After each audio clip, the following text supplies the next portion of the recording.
नमस्कार, तुम्हा सगळ्यांचं आपल्या चॅनलवरती खूप खूप स्वागत आहे।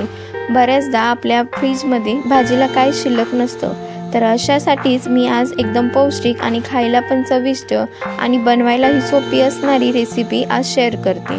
ते पण प्रोटीननी भरलेली सोयाबीनची भाजी। नॉनव्हेज विसरायला लावणारी ही भाजी लगेचच बनवून तयार होते।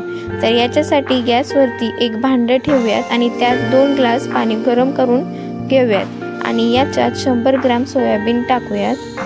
ते 4 ते 5 मिनिट झाकून ठेवू।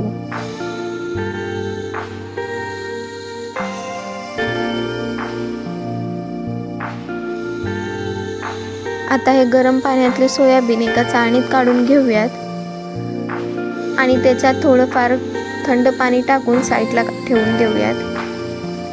आणि आता आपल्या भाजीसाठी मसाला करून घेऊयात।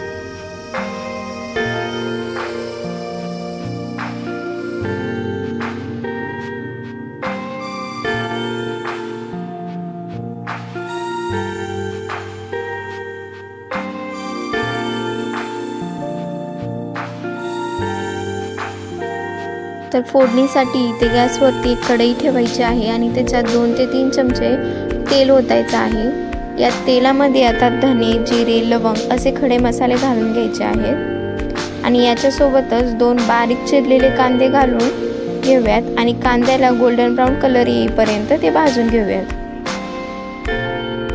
कांदा भाजतच आहे तोपर्यंत तुम्ही देखील आपल्या या व्हिडिओला लाईक करा, शेअर करा आणि माझे नवनवीन व्हिडिओ बघण्यासाठी चॅनलला सबस्क्राइब करून घ्या।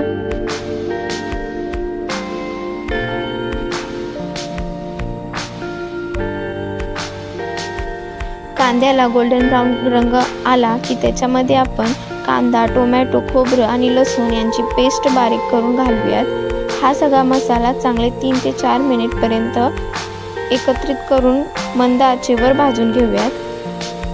आता याच्यात गरम मसाला, धना पावडर, घरातील चटणी, लाल मिर्च पावडर हे सर्व मसाले टाकून एकत्रित सर्व काही करून घेऊयात।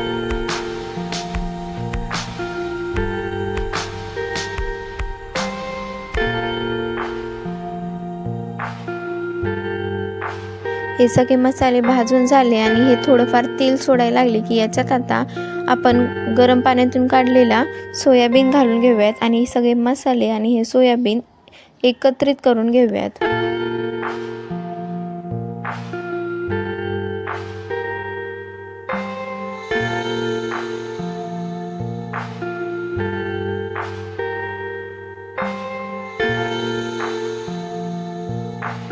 सर्व काही एकत्रित झालं की याच्यामध्ये 1.5 ते 2 ग्लास आपण पाणी घालणार आहोत, जेणेकरून याला चांगला ग्रेव्ही सारखा टेक्स्चर येईल।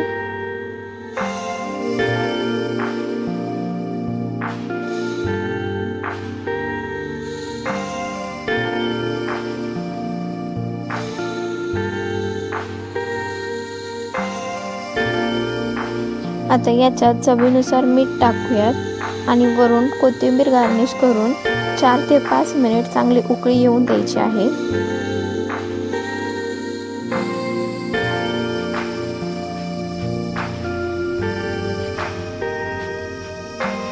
बघा तर मग आपली ही सोयाबीनची भाजी किती सहज आणि पटकन बनवून तयार झाली आहे आणि याचे स्वाद देखील खूप मस्त आहे। तुम्ही पण ही रेसिपी नक्की ट्राय करा आणि व्हिडिओ आवडला असेल तर व्हिडिओला लाईक करा, शेअर करा आणि चॅनलला सबस्क्राइब करायला विसरू नका। धन्यवाद।